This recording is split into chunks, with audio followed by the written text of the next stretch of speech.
Profesi Satpam atau security kini memiliki jenjang kepangkatan baru. Aturan kepangkatan Satpam ini diatur dalam Peraturan Kepolisian Negara Republik Indonesia Nomor 4 Tahun 2020 tentang Pengamanan Swakarsa. Sesuai pasal 19 peraturan tersebut, jenjang kepangkatan Satpam terdiri dari 3 golongan yakni manajer, supervisor, dan pelaksana. 1. Golongan manajer. Dalam draft yang telah dikonfirmasi oleh Kepala Divisi Humas Polri Irjen Argo Yuwono, tertulis golongan pangkat manajer terdiri dari manajer utama, manajer madya, dan manajer. Golongan kepangkatan manajer ditandai dengan segitiga berwarna merah. Segitiga 1 untuk manajer, segitiga 2 untuk manajer madya, serta segitiga 3 untuk manajer utama. 2. Golongan supervisor. Golongan supervisor meliputi jenjang supervisor utama, supervisor madya, dan supervisor.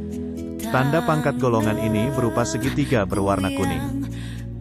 3. Golongan pelaksana. Golongan pelaksana yang terdiri dari pelaksana utama, pelaksana madya, dan pelaksana. Tanda pangkat untuk golongan ini adalah segitiga berwarna putih. Untuk dapat menduduki golongan kepangkatan tersebut, anggota Satpam harus mengikuti pelatihan. Hal itu tercantum dalam pasal 21. Pelatihan Gada Pratama untuk tingkatan pelaksana, pelatihan Gada Madya untuk tingkatan supervisor, dan pelatihan Gada Utama untuk tingkatan manajer. Pelatihan untuk anggota Satpam diselenggarakan oleh Polri atau Badan Usaha Jasa Pengamanan yang memiliki surat izin operasional jasa pelatihan. Kenaikan pangkat untuk perjenjang kepangkatan manajer berdasarkan masa kerja paling cepat adalah per 2 tahun. Rinciannya adalah, dari manajer ke manajer madya dapat dilaksanakan dalam jangka waktu setelah 1 tahun masa kerja sebagai manajer dan lulus uji kompetensi tingkat Gada Utama. Kemudian, dari manajer madya ke manajer utama harus memenuhi syarat yakni diusulkan oleh pengguna jasa Satpam berdasarkan kebutuhan serta lulus uji kompetensi Gada Utama. Lalu, kenaikan pangkat untuk perjenjang kepangkatan supervisor berdasarkan masa kerja paling cepat per 4 tahun. Rinciannya adalah, dari supervisor ke supervisor madya, dapat dilaksanakan dalam jangka waktu setelah 2 tahun masa kerja sebagai supervisor dan lulus uji kompetensi tingkat Gada Madya. Selanjutnya, dari supervisor madya ke manajer, harus memenuhi syarat yakni kebutuhan pengguna jasa Satpam, lulus uji kompetensi tingkat Gada Madya, memiliki keahlian khusus, dan lulus pelatihan Gada Utama. Terakhir, kenaikan pangkat untuk perjenjang kepangkatan pelaksana berdasarkan masa kerja paling cepat per 4 tahun.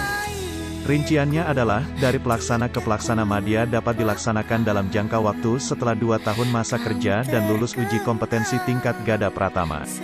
Kemudian, dari pelaksana madya ke supervisor, harus memenuhi syarat yakni kebutuhan pengguna jasa Satpam, lulus uji kompetensi tingkat Gada Pratama, memiliki keahlian khusus, dan lulus pelatihan Gada Madya. Tidakkan hilang dari kalbu tanahku yang ku cintai, engkau ku hargai.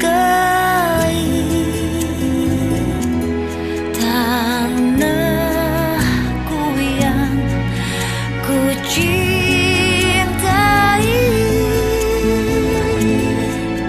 engkau ku hargai.